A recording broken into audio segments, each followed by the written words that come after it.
Now we want to turn our attention away from just measuring concentrations over time to looking at some of the why and how of chemical reactions by talking about collision theory.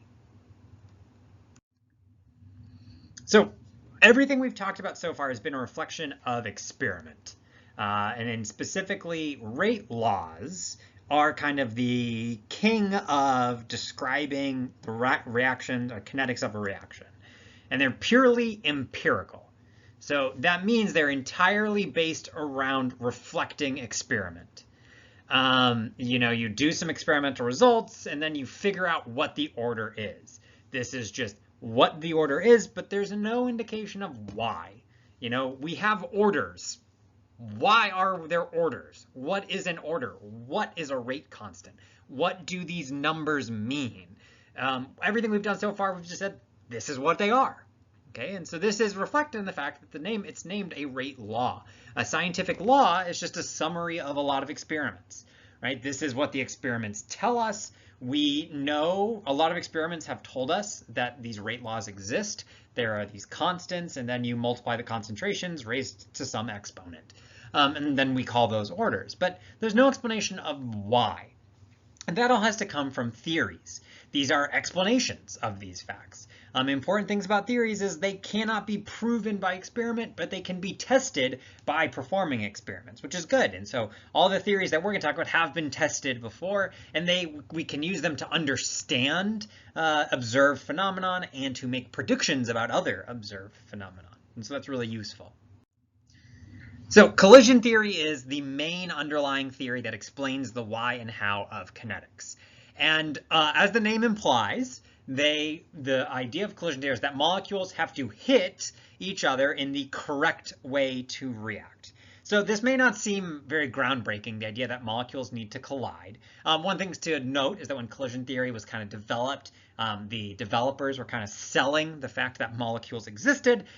So at the time, it was a bit more groundbreaking. But if two molecules are going to react, they have to come into contact with each other. And importantly, with collision theory, they don't just have to hit each other, they have to hit each other correctly. So molecules are constantly colliding with other molecules, but they're not oftentimes undergoing chemical reactions. There are two important prerequisites they have to meet. The molecules have to collide with the correct orientation and with the correct energy. So a lot of times two molecules will collide and nothing happens. Those are unsuccessful collisions, and very, very rarely we get a successful collision where there'd be some sort of change and a chemical reaction will occur. So this baseline idea that we need to have collisions, we can use to explain a lot of things. First off, this is why higher concentrations yield more total collisions. It's not necessarily true that just having more of a reactant makes the reaction go faster, but specifically you need higher concentrations. So if you think about the image on the left, we have, say, a bunch of the light blue is the water molecules, and then the red and the blue are your solute reactants. At a low concentration, there's not really a lot of other things around, and so they don't really collide that frequently. If you increase the concentration, you are increasing the number of reactant molecules per volume.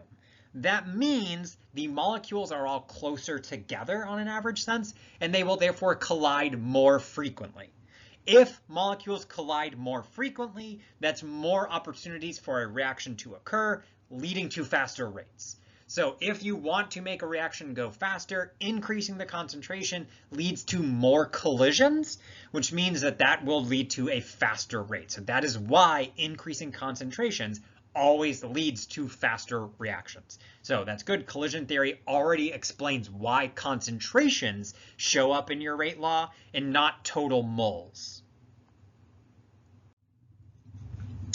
Another thing that we can see is that if you need to have a collision, say your reactant is a solid. Okay, so ideally, if we want a reaction to go faster, we make it into like a liquid. We dissolve things into liquids. That's why we do solution phase chemistry for most things. Sometimes you can't do that. You're dealing with a reactant that is not soluble.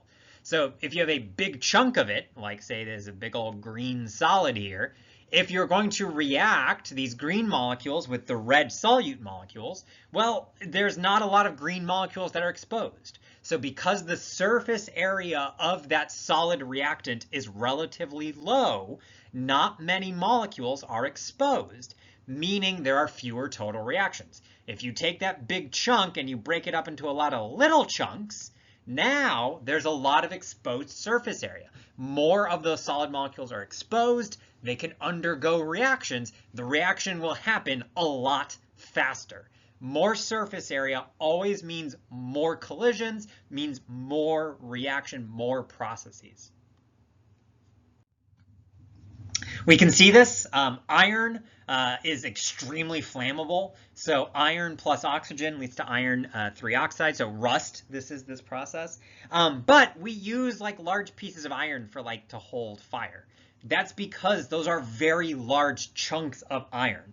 Some of those iron molecules are getting burned. They're oxidizing. You can get rust. That's why you put like protective coats on these pieces of metal. But they're big chunks of iron. They're not really going to react that aggressively because there's relatively few atoms of iron that are exposed. If you take that iron and turn it into a powder, you get a sparkler. So there's other molecules, there's other reactants in there. There's flammable, other kind of burny things in a sparkler. But the sparks you're seeing are coming from iron burning. And it's just iron that's been made into a powder. It's still the exact same metal. You've just changed the shape of the pieces of reactant. There's more of the iron that is exposed. It is all ground up into a very fine powder. Lots of atoms are exposed. So the same like relative number of successful collisions can happen. There's just more collisions with more iron atoms, and they're going to burn a lot more quickly. This also is the reason why a giant chunk of ice melts more slowly. In this case, the collision is just a kind of a one molecule collision. It's just the molecules in the solid ice falling out. Basically, they're leaving the solid and moving into the liquid. They break out of the solid structure. And so if you have more surface area on a smaller piece of ice, that's why you get faster melt, because it's the molecules on the outside that are doing the reaction. The molecules on the inside of this giant chunk of ice, they are freezing cold, right? It's only the molecules on the outside that are exposed to this warm weather that this dude's rocking a t-shirt in, that are able to melt, that are actively undergoing those changes. Those molecules in the middle aren't. They're not exposed. It's not possible for them to do this process. So that's why the melt is going to be slow, because only the molecules on the outside are exposed and are able to undergo the process. Molecules on the inside, it's plenty cold on the inside. They're not going to melt. You know, this idea, it may seem, collisions, of course, molecules have to react, but we use this in kind of the most brute force way. If you don't want the iron of your car to rust, cover it in paint. That's why we use paint. That's why we use coats. Sealants do the same thing in wood. That's why they're called sealants. If you have sealants on your teeth, they're doing the same thing. You are preventing chemical reactions from literally just putting a physical barrier in them. So the paint literally just blocks air from reaching the metal. So oxygen in the air is what's doing the corrosion to form rust. You just paint over it. We said that water and salt speeds up the process. What water does is if you get water on the metal, it acts like a solvent.